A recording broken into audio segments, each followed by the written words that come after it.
네, 안녕하십니까. 하지이과 김종인입니다. 오늘은 흰다리에 대해서 제가 발표를 해드리겠는데, 우리가 흰다리라고 하게 되면은 기본적으로 그냥 오다리랑 X자 다리를 표현을 하게 되고요. 보통 이렇게 무릎 사이가 벌어진 걸 오다리라고 하고, 요 무릎을 붙이게 되면은 발이 벌어진 걸 X자 다리라고 하게 되고요. 옆에서 봤을 때는 정상적인 모양이 이렇게 일자로 돼 있다고 하면은 요 무릎이 이렇게 뒤로 꺾이시는 분들이 있어요. 운동하는 사람들은 이것도 백니라고도 많이들 하고, 또 하나 많이 우리가 표현하는 것들은 안짱걸음, 팔자걸음 이런 것들도 표현을 하게 됩니다. 이 안짱걸음과 팔자걸음은 다리가 약간 회전되어 있는 변형으로 생각하시면 조금 편함이 듭니다.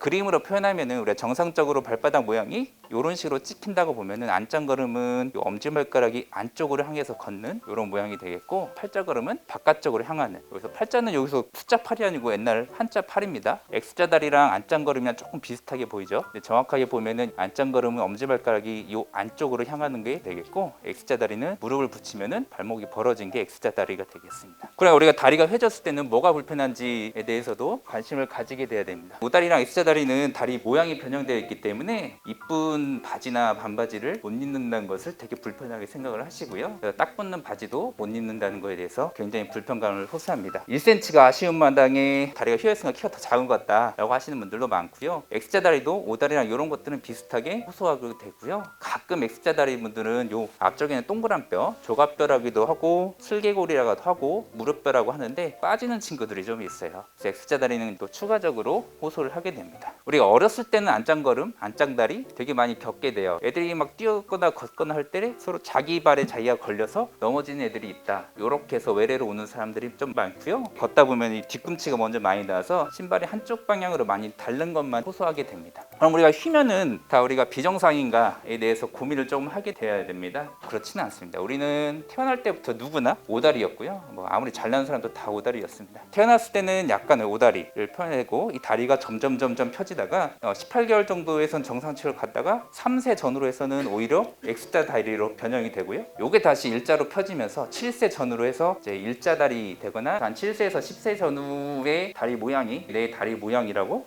보시면 어려울 건 없을 것 같습니다. 그다음에 안짱걸음은 조금 더 복잡한데요. 안짱걸음은 다리가 이렇게 돌아가는 거기 때문에 위에 허벅지, 종아리, 발 세 군데 원인에 따라서 시기가 달라집니다. 여기는 1년 전후, 여기는 3, 4세 전후, 여기는 한 10세까지 정상적으로 돌아올 수 있기 때문에 안짱걸음은 10살 전후까지는 좀 존재할 수 있게 되고, 이런 친구들은 바닥에 앉혀놓으면 이런 식으로 여자애들이 앉는 친구들이 좀 많습니다. 이 친구가 유연해서 이렇게 앉는 게 아니고 허벅지가 이렇게 돌아가 있기 때문에 이 자세가 편한 거죠. 이런 친구들은 양반다리처럼 이렇게 하는 다리 자세를 못합니다. 나중에 커서 이게 좀 더 좋아져야지 그 자세를 취하게 되는 거고요. 그래서 아이 같은 경우에는 우리가 다리가 휘었다고 해서 이상이 있는 건 아니고 나이에 맞춰서 보통은 판정을 하게 되고요. 갓난아기일 경우에는 엄마 뱃속에 있을 때부터 웅크리고 있기 때문에 태어났을 때는 이 다리가 약간 바깥쪽 휘어져 있고 웅크려져 있는 포지션이 정상적인 다리가 되고요. 18개월 전후로 해서 이게 이제 다 풀리게 됩니다. 오히려 정상적으로 보였던 이쪽 다리가 오히려 안쪽으로 돌아가 있다는 거라고 생각하시면 됩니다. 그래서 아이 같은 경우에는 항상 좌우를 좀 비교해 줘야 되고요. 성인하고 좀 다르기 때문에 비정상이다 정상이다는 걸 쉽게 판정해 줄 수는 없습니다. 그렇다면 우리가 누가 더 휘게 되나, 만만한 거는 뭐 그냥 부모 탓하고 어디서 태어났냐 탓하는 게 낫고, 보통 백인이랑 흑인이랑 비교하면은 O자 다리는 백인한테 많고 X자형 다리는 흑인한테 좀 많습니다. 그리고 우리가 동양인들, 아시안들이 백인이나 흑인보다 훨씬 O자 다리가 좀 많고요. 아시아인 사이에서도 여러 가지 차이가 좀 있는데, 중국인들은 자기네들이 발표한 논문 보니까 자기네들은 X자형 다리가 더 많다라고 말을 하긴 하더라고요. 그리고 질환으로 따지면은 이거 뼈 형성에 관련은 비타민 D나 칼슘에 대한 문제점이 발생하는 병 중에 그룹병이 있는데, 이 그룹병을 가지면 X자형 다리나 O자 다리나 다 위험도가 증가하게 되어 있습니다. 그리고 제일로 중요한 거 비만이 우리가 다리 휘는 거에 대해서 가장 위험한 위험 요소가 되겠습니다. 그래서 우리가 휘면 더 좋을 게 있냐 없나, 미적 기준은 뭐 아직은 안 되죠. 그건 쭉쭉 뻗은 게 제일 좋고요. 뭐 시대가 변해야지 좋아질 것 같습니다. 근데 우리가 일상생활하거나 운동 능력에는 이 휘어있던 거가 어떤 영향이 있을까? 실은 이게 중요할 것 같습니다. 우리가 달릴 때 메커니즘이 조금 있습니다. 우리가 보통 걸을 때는 이 발 사이의 간격이 조금 벌어져 있게 편안하게 걷고, 달리게 되면 이거 효율성을 좀 높여야 되고 빨리 달려야 때문에 더 발 사이 간격이 가깝게 해서 달리게 되죠. 근데 O자 다리는 발을 모아서 달려도 무릎이 부딪히지 않아요. 근데 X자 다리는 이게 발을 사이를 붙이게 되면 무릎끼리 부딪히게 되죠. 상대적으로 이 발을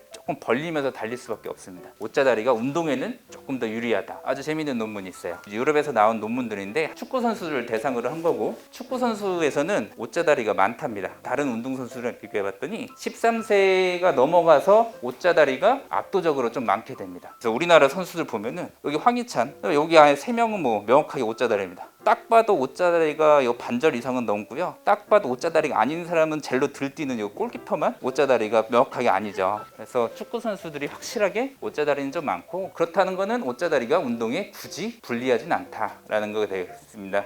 대신에 원인은 아직은 불명확하고, 우리가 달리기나 이런 것들을 많이 하다 보니까 요 안쪽으로 힘이 많이 들어가서 조금 휘는 게 아닌가라는 거를 가설만 좀 있고요. 그렇다면 이 안짱다리는 어떠냐? 예전에는 안짱다리 막 이런 보조기도 많이 했고요. 교정기나 이런 걸 많이 했는데, 이제는 안짱다리에 대해서 소아정형외과에서는 교정하지 않아야 된다라고 조금 나오는 얘기가 나오고 있고요. 소아정형외과 책에 나오는 그림인데, 마라톤 챔피언인가 봅니다. 여기 안짱다리예요. 어렸을 때 이런 보조기 치료를 했는데 여기 교정이 안 돼서 그대로 안짱다리를 가지고 있어요. 교과서에 이렇게 쓰여 있습니다. 우리 요 챔피언이 안짱다리 교정기가 실패한 게 얼마나 행운이었는지 모르겠다라는 말입니다. 약간의 안짱다리가 오히려 달리기에 조금 더 유리할 수 있다라는 거를 표현을 합니다. 왜냐하면 우리가 약간 안짱다리 심한 거 말고요, 디뎠을 때 발목을 치는 힘이 조금 더 유리할 수 있다라는 메커니즘이 조금 있습니다. 요거는 이제 반대인데, 이제 우리가 안짱다리가 팔자걸음이 됐을 때는 여기 힘이 조금 약해지면서 달릴 때 불리하다는 이론이 있고요. 그래서 그렇다면 또 관절염에 대해서도 우리가 또 중요하게 생각하기 때문에, 휜다리랑 관절염에 어떤 연관관계가 있나, 논문 여러 가지 많지만 결국에는 옷자다리는 안쪽 관절염,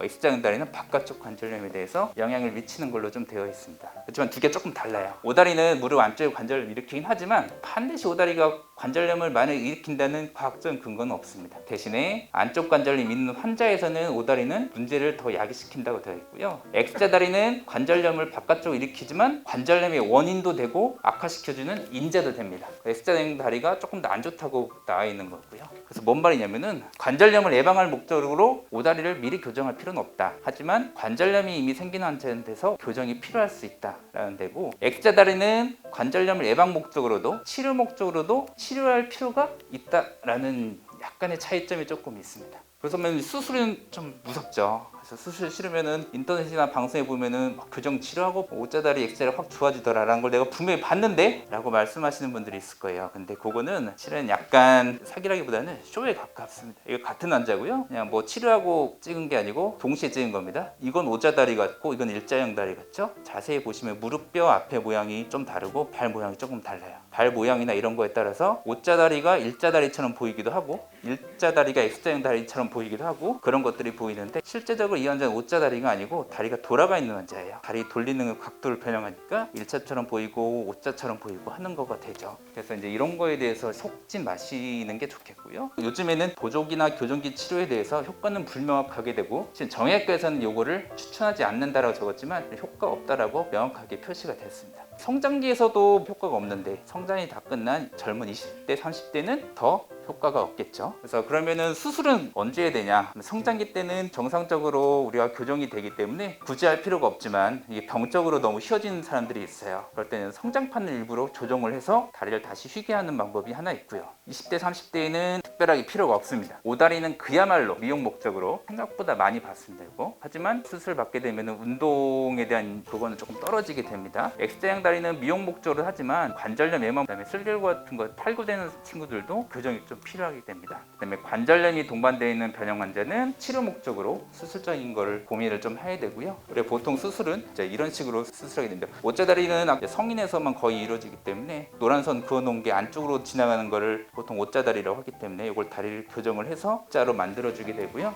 성장이 아직 남아있는 친구들 같은 경우는 X자형 다리가 있는 친구들한테서 이 안쪽 성장판만 붙여주는 겁니다. 바깥쪽만 무릎이 자라나면서 여기 일자로 좀 펴지게 되는 수술을 하게 되고요. 어른들 같은 경우는 이미 성장이 끝났기 때문에 성장판을 직접 건들지 못하고 허벅지뼈나 아랫다리뼈를 교정을 해서 일자다리로 만들어주게 됩니다. 그렇다면은 이게 우리가 다리 휘어진 걸 어떻게 하란 말인가 하면은 대충 사는 겁니다. 우리가 태어난 건 어쩔 수 없어요. 우리 엄마 아빠를 바꿀 수도 없고 내가 동양인인데 서양인이 될 수가 없고요. 대신에 아까 말씀 것처럼 관절염에 대한 위험도를 줄여야 되고요. 비만, 살을 빼야 되는 게 1번이 되겠고, 관절염의 위험도를 줄이기 위해서는 근육 운동이랑 그다음에 다치지 않게 잘 관리하는 게 가장 중요하다고 보겠습니다.